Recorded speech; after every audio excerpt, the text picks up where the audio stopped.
Hi, hello, viewers and students. Primary auxiliaries we have learned.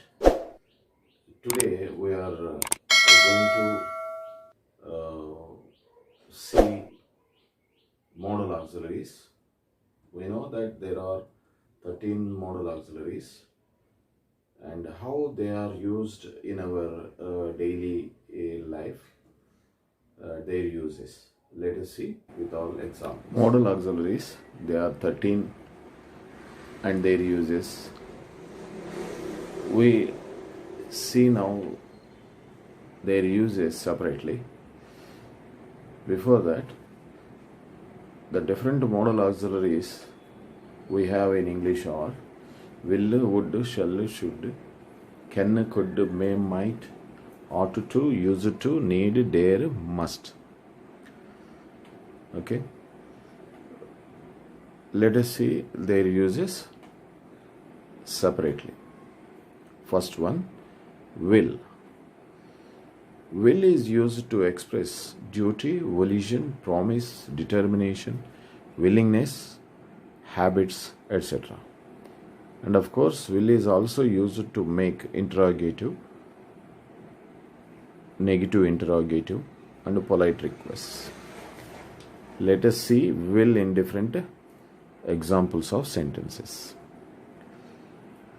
First one, I will carry your books. So here, I am willing to carry your books. So willingness is observed here. I will try to help you. So here it shows promise. I will succeed in my attempt.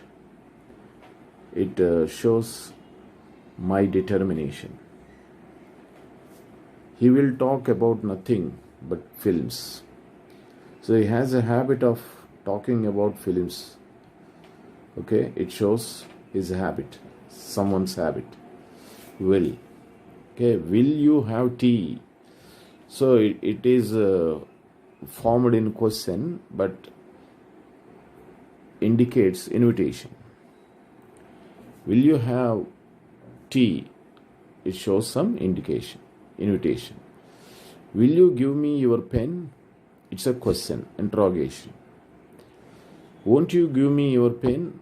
Negative interrogation. Will you lend me your scooter? So it is a request, a polite request. Okay. So these are some examples of second will. One, would. Would is used to indicate wishes, imagination, polite request, past habits. And of course, would is also used with to infinitive to show our likeness towards the things and persons. Would is also used in an expression like what is written on the board, would you mind?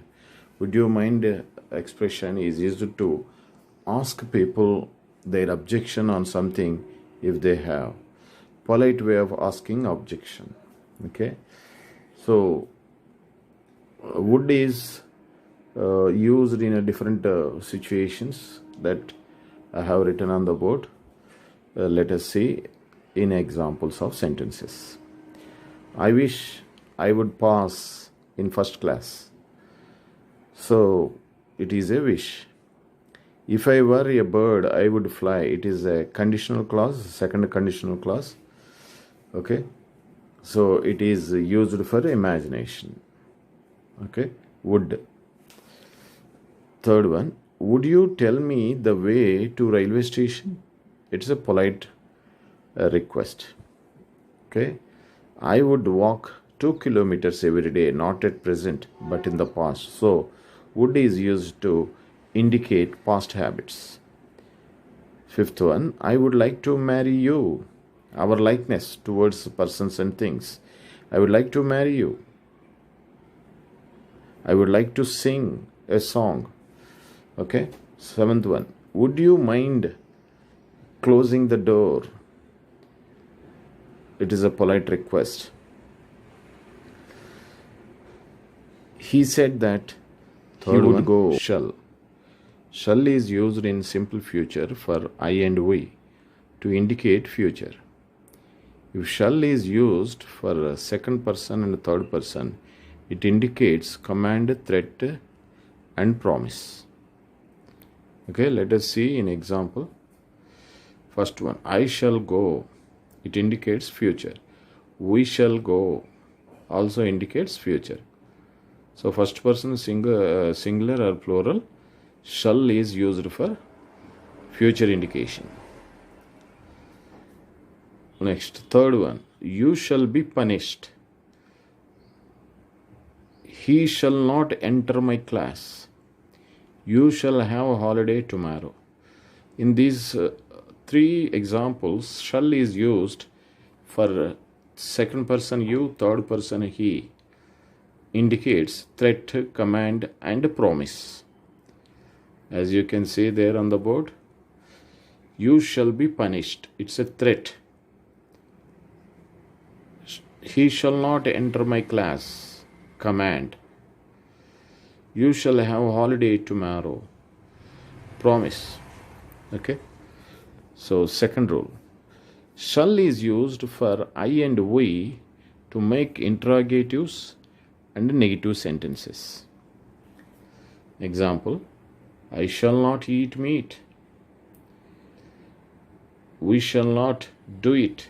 Negatives. Shall I eat? Interrogation. Shall we do it?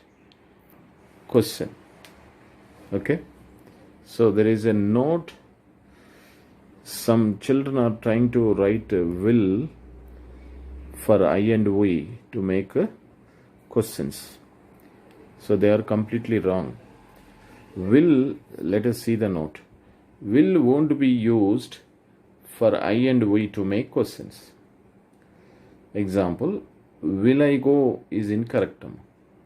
Shall I go is correct. Okay. Will we play now is incorrect. Shall we play now is correct. So you need to be careful while using will with the first person, singular and plural to make Modal a auxiliaries. Fourth one, should. Should is used to indicate duty, advice, command, probability, and polite request in first person, second person, and third person. Example, I should obey my teachers. You should respect your parents. He should not tell lies. They should call for the doctor. Shall in direct speech change into should in a indirect speech. Example, I said I shall return in a day. Direct speech. I said that I should return in a day. Indirect speech. So shall here change into should. Okay. Let us come to fifth one. Can.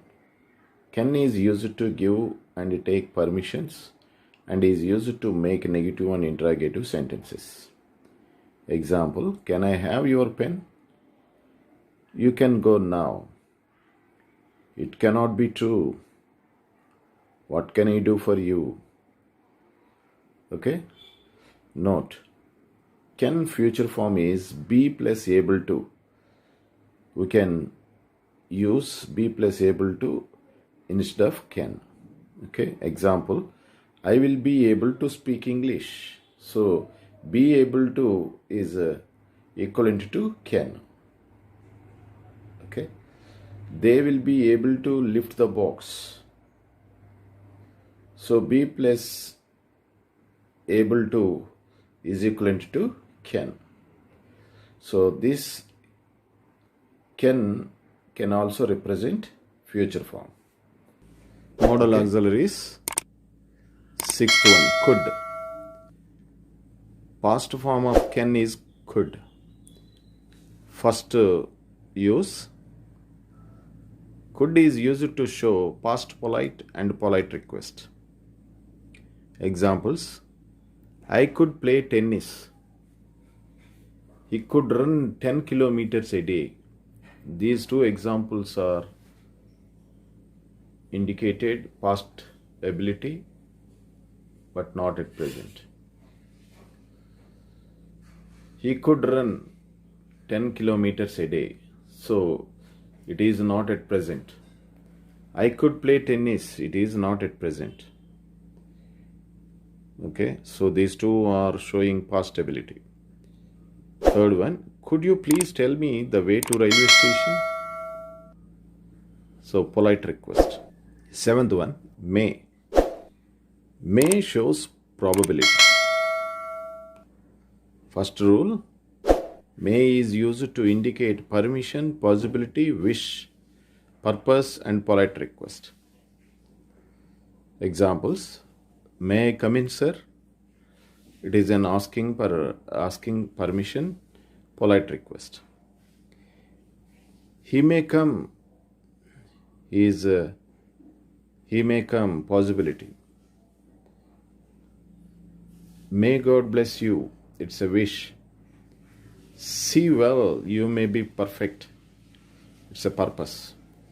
Okay, so eighth one, might. Past form of may is might. Might is used to show polite request, probability, and is used in indirect speech. Let us see some examples. He might come today, probability. Might I use your book? It's a polite request but rare. Third one, he said she may come. It is in direct speech. When it is changed into indirect speech, may becomes might. He said that she might come. Okay, these are some of the examples of different auxiliaries, modal auxiliaries, could, may, might. Okay, modal auxiliaries, ought to. Ought to is used to show duty, obligation, advice, and probability. It can be used in all tenses. It does not have other forms. Its negative is ought not to. Okay, let us see examples. First one, we ought to obey our parents. It shows duty. Second one, you ought to see a doctor. It's an advice. We ought to respect elders. We should respect elders. So, should can be replaced ought to. Both expressions are deriving same meaning. Okay. Right. Fourth one, prices ought to come down. It shows probability. Okay. Right. Let us see the 10th one, used to. It shows past habitual actions. It does not have present form. It is used in affirmative, negative, and interrogative sentences. Examples. First one, she used to play tennis in her youth. It shows past action but not present. Okay. Second one, I used to drive a car. It is an affirmative sentence.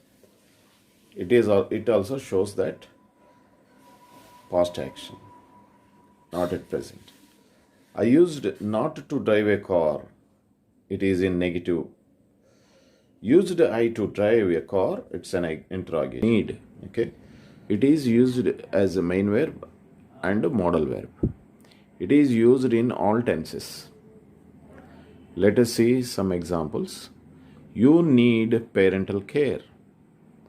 Here, new need is main verb. He need not come. Here, need is modal verb. Need can be used in affirmative, negative, and interrogative sentences. It does not get yes in present when it is used in negative and interrogative sentences. But when it is used in affirmative, it takes yes in present when third person singular is used. Okay, let us see some examples. She need not go. Negative. Need she go there? Question. She needs your help. So by these three examples, affirmative, negative, and interrogative sentences examples satisfy the rule. Special case: need plus not plus have plus V3 structure and did plus not plus need structure are used in our daily uses in our daily life. I need not have bought it. It was not necessary for me to buy it, but I bought it.